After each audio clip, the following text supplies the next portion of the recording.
trails of Tacoma, Washington, to the country roads of southeast Kansas. We had a home that looked out over the water of the Puget Sound. We had great friends and a monthly dinner club where we drank too much wine and never regretted what we said. Those are rare. You need one of those. Sure, some things in life could have been better, but while I lay there on the grass, I placed those things aside and gave myself a pat on the back for acting so mature about the goods and the bads of life. With running, I'm always chasing another goal, another race, another PR, and in life I've always done the same. With only 2 legs left in Ragnar, my final race of the spring, I felt content. No, I felt beyond content. I felt happily content. So a week later, when we found out about Steve's cancer, I could hold my wife and listen to her cry and just be there. When my little family arrived in Kansas, the thick brush of the 2012 drought had painted a yellow, parched farmland that stretched out for blocks of square mile after blocks of square mile. Country roads framing the dying corn and wheat and soy, and as if the drought had made it into the living room of Mary's childhood home, the same sallow landscape had dug roots into my father-in-law's eyes. There were new rules there, and one in particular made Steve's cancer real. A tube of disinfectant wipes, you know the ones, sat on the lid of the toilet bowl. Before and after each use, we had to wipe the seat down to avoid the contact with chemotherapy discharge. The damp wipe saved us from what had been unnaturally pumped into his body and naturally disposed of by his body. The temperature was 94 degrees, and I never go for a run above the 85-degree mark. But the house had closed in on me, and the morbidity of the situation hit me when I had left the bathroom. "Going on a run," I said aloud. Mary, my wife, patted the back of my leg and didn't say a word. The pat said it all. She knew I needed to get out and that I would be a better, less stressed person when I got back. My chocolate Labrador stood next to me, ready to run, to chase cattle, to sniff the Midwest countryside. She too had gotten used to the Pacific Northwest, with cool trade winds and overcast skies and breathing in the wet vapor of a recent shower that remained in the air. We ran only a few feet before the blacktop ended and the gravel road began. I wore no socks. The grit of sand and dirt pressed through my lips and wedged between my teeth. Along the edges of the fence, cows scampered away when approached. My shoes had seen too many miles, and the big rocks hurt when they stabbed my arches through my thinned-out soles. My dog tugged hard at the leash. She yanked me from one side of the country road to the other side of the country road, the manure too strong for her to ignore. She pulled and stopped to point at a herd of cattle that gathered under the shade of a tree.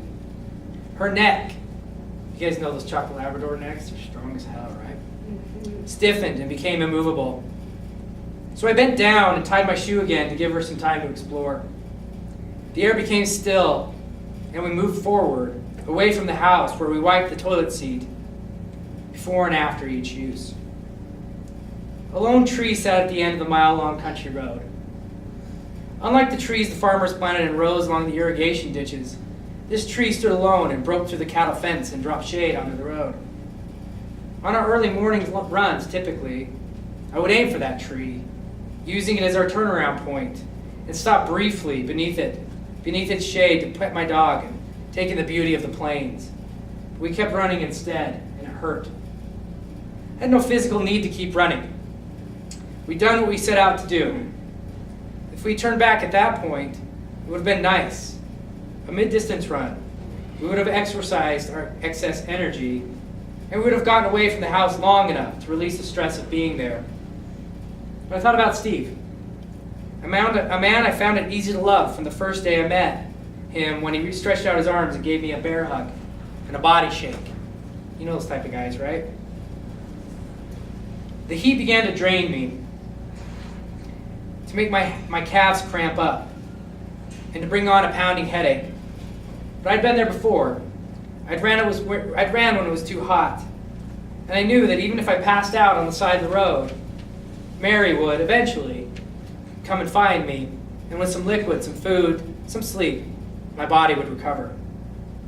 The run would make me stronger. Steve had cancer that had progressed so far that the doctors didn't even consider surgery. The thought of his pain pushed me farther down the road until we eventually turned around and headed back to where I would dry heave in my mother-in-law's bushes and wobble into the house. Inside, Mary sat with our son and her mom on scattered chairs in the kitchen.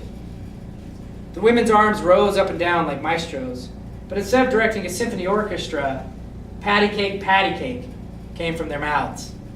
Our boy seemed quite happy with this ensemble of entertainment gathered strictly for his entertainment. And his arms waved in the air to mimic theirs.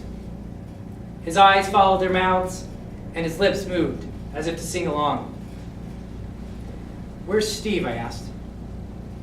Over the last 10 years since I joined the family, I'd gotten used to coming back from a run in the morning, grabbing a cup of coffee, and joining Mary and both her parents for a catch-up conversation. I followed the tilts of their heads to find Steve sitting alone in his room and running his fingers through his thinning hair. "Hey," I said. It felt like I'd forgotten how to talk to him, and all I could say was, "Hey." "Hey, Kase, how was your run?" He looked sick. "It was awful. Too hot. Went too long. I threw up in your bushes," I said. "Well, why the hell would you kill yourself like that?" he said. Then he turned his head, ran his hands through his thinning hair, and turned to watch TV. My head thumped, chills shot through me. I'd given myself a mild case of heat stroke. So I walked into our bedroom with a gallon of water, turned off the lights, and waited for my body to recover on its own. On the way back from Steve's chemo treatment the next day, Mary dropped me off 5 miles from the house. I bent over to tie my shoes, and she drove away. There was no typical "I love you" or "have fun" or I'll be coming back to find you if you don't make it in 45 minutes. Steve looked awful. His skin had become even more yellow, and his wrinkles seemed to deepen and spread out more drastically. So Mary raced home to make her dad comfortable again after 3 hours in the chemo chair. The heat from the day before never really left. I had acclimated a bit more to the Kansas heat, but Kansas hadn't. May to July 2012 was the driest and second warmest since 1895, since they started keeping records. And usually rich farmland had itself become yellow, dry, and thirsty. I knew, like the day before, my run would give me my only time alone. So I ran between walls of corn and soy, not worrying about a quick pace or my gait or getting home quickly. Walls of corn rows fell over like they didn't have the strength to stand up straight, and large veins of dehydrated earth ran across the Kansas countryside. Giant cracks in dusty ground stretched out towards Oklahoma. Most farmers had chopped up the corn, given up the year's yield, ground it up, and dumped 2-story piles of feed grain on their land for their livestock. It was the only way to get some, although very little, value of the months of work and, devastatingly, all the months invested in the year's crop. There was no way to avoid the death or the dying. At home, Steve lay in wait, and outside, the fields shrivel up around me. Thanks.